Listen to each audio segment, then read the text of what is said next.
Assalamualaikum warahmatullahi wabarakatuh. Masih berjumpa di channel Hoirotun Official. Sebelumnya jangan lupa untuk subscribe, like, and comment sebagai bukti tanda support dari kalian. Surup-surup tidak gerimis. Aku berpapasan dengannya di lorong selebar 1 meter yang disangga 2 pohon jambe. Dia memberiku jalan agar melintas terlebih dahulu, sebab lorong itu tak bisa dilewati lebih dari 1 tubuh. Dia tak menatap, tak juga membalas senyumku, melangkah lurus saja ke arah sumur di belakang pesantren. Selanjutnya, ku dengar timpa derit-derit. Tak ada siapa-siapa di sekelilingnya. Dia selalu mandi saat semua orang sibuk berwudu. Tak peduli gelap, apalagi sepi. Namanya Wigati. Entah bagaimana panggilannya, aku tak tahu.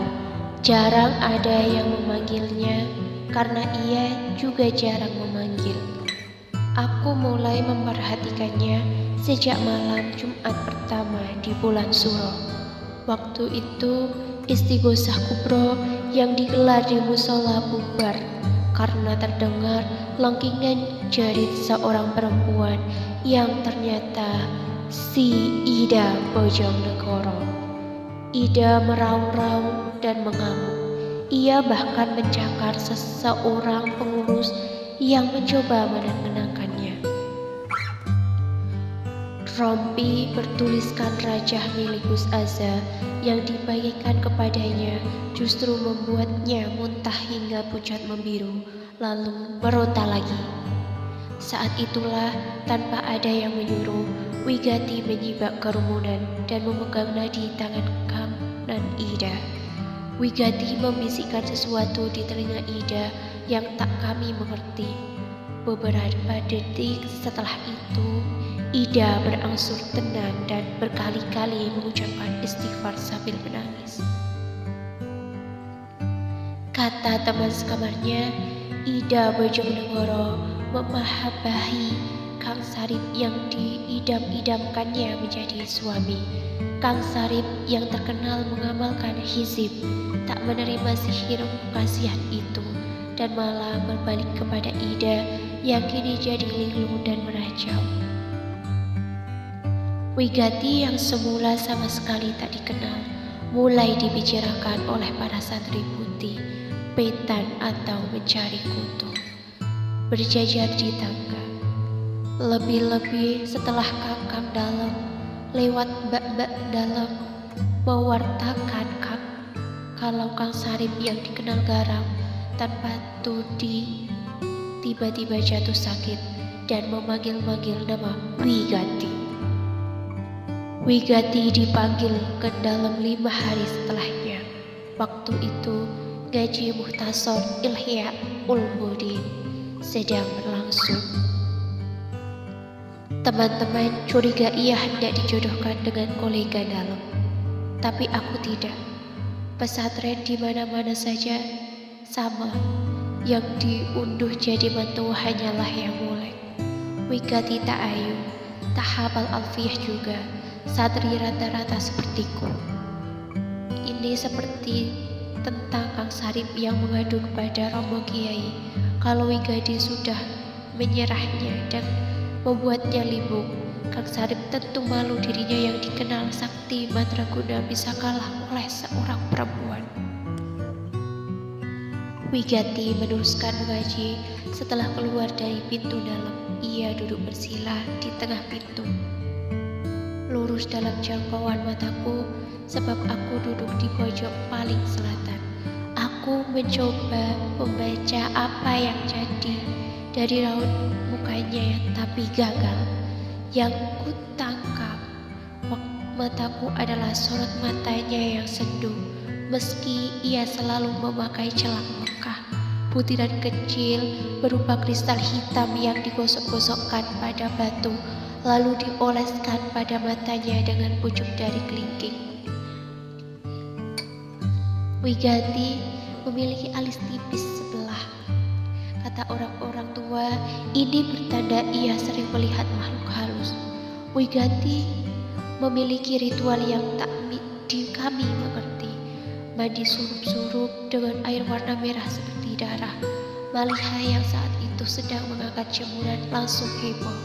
Ia melihat sendiri Wigati membawa seember air merah dan mengguyurkan ke tubuhnya. Sejak saat itu, banyak yang diam-diam mengintip Wigati mandi. Meski kebenaran cerita Maliha, Wigati memang mandi air merah, entah darah apa.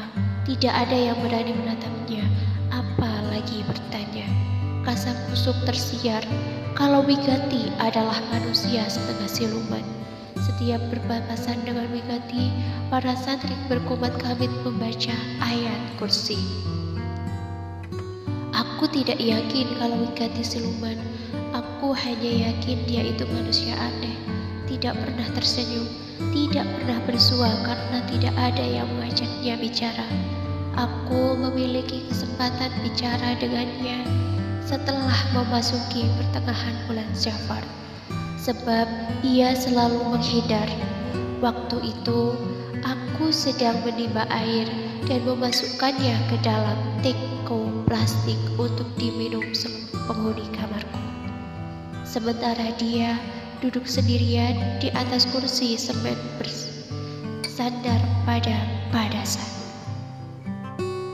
Ia mengaku sebuah buku lusuh dengan aksara Jawa. Sebenarnya aku bisa mengeja kalau saja dia tak langsung menutupnya.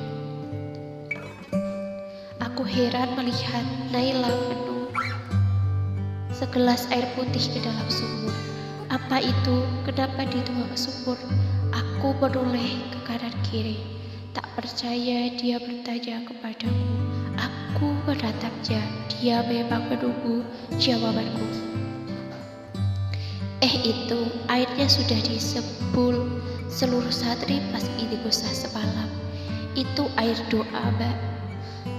Makanya santri di sini tidak ada yang bilang minum air sumur. Padahal mentah tidak direbus.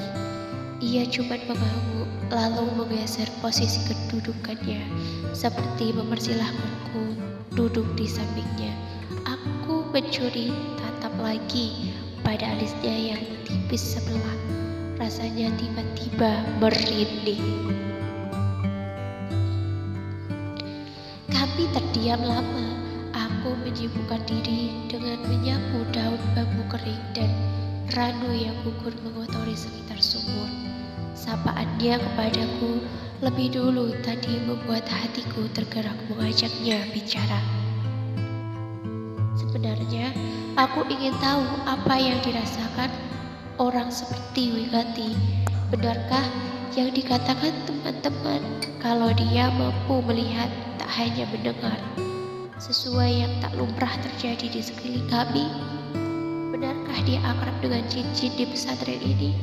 Bila tengah malam tiba, kami sering mendengar deru langkah kaki di tangga, sementara tak ada siapapun yang menaikinya. Kami juga sering mendengar timba si burung belakang berderit sendiri. Bahkan kami mendengar suara priuk yang biasa kami gunakan menaruh nasi, seperti sedang dikerok sisa nasinya menggunakan sendok. Padahal kami semua tahu pintu lorong sebelah 1 meter yang disangga 2 pohon jambi selalu digembok setelah jamaah sholat isya. Kata rombong kiai, entah bercanda atau tidak, santrinya memang terdiri dari 2 golongan. Golongan yang tampak dan tidak tampak, golongan jin dan manusia. Jin juga memiliki kegiatan sama dengan santri pada umumnya. Mereka juga ikut mengaji dan memaksa. Kami lalu curiga kalau kamar Muzalifah 2 adalah kamar mandi para makhluk itu. Sebab seluruh penghuni kamar itu berani bersumpah kalau mereka sering mendengar suara guyuran air di sudut-sudut ruangannya. Kata rombong kiai, mereka itu jin muslim yang tak akan mengganggu kami bila kami tak mengganggunya. Sebab kami dan mereka sama-sama santri. Kami boleh saja bersahabat asal siap. Nyatanya Hanya orang-orang tertentu yang mampu melihat mereka dengan mata telanjang. Salah satunya adalah Wigati. Barangkali itulah kenapa ia tetap kerasan di pesantren ini meski tampak sepi dan tak memiliki satupun sahabat karib. Mbak, Ida Bojonegoro dulu kok bisa begitu, kenapa? Sambil berdebar, ku beranikan diri duduk di sampingnya. Dia main cinta, jawabnya datar. Dia mendekap bukunya lebih erat. Aku tersenyum simpul, tak menyangka Wigati bisa berkelakar. Waktu itu, Mbak apain? Kok jadi tenang? Dia mematung. Aku takut salah bertanya. Orang-orang seperti Wigati tentu tak mudah terbuka, apalagi sesumbar. Aku hanya melakukan yang seharusnya. Dia menatapku. Aku langsung menunduk ngeri melihat alisnya. Ada ilmu yang diwariskan lewat pikiran, ada yang diwariskan lewat hati, ada juga yang diwariskan lewat aliran darah. Ini tergolong yang terakhir, gumamnya.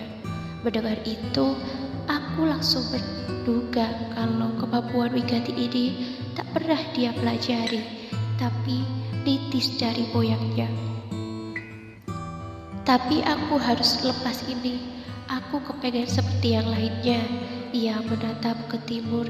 Cahaya matahari mulai pedar lewat ujung pohon bambu. Burung perenjak di dahan randu bernyanyi riang. Sebagian santri masih mendengung mengaji. Hatiku campur aduk. Tak tega rasanya melihat dia mengatakan sesuatu yang membuatnya tak ramah. Ia punya kekuatan istimewa yang bisa saja menguntungkan yang dekat, tapi bisa juga membahayakan. Aku juga jadi tahu kalau dia tak cantik, tapi sangat memikat kalau dipandang. Dia punya sisi maskulin barangkali. Kalau laki-laki yang memilihan tentu terbayang-bayang puluhan kali. Meski tak cantik, air mukanya tergolong memohon dicintai. Dia berdiri, tangannya menimbang buku lusuh itu yang tak sempat kueja. Dia pamit pergi setelah menimba dan langsung meneguk airnya. Saat hendak melangkah, seorang bak dalam tergopoh mendekatiku. Ia mengira Wigati sampai di tepi sumur bersamaku.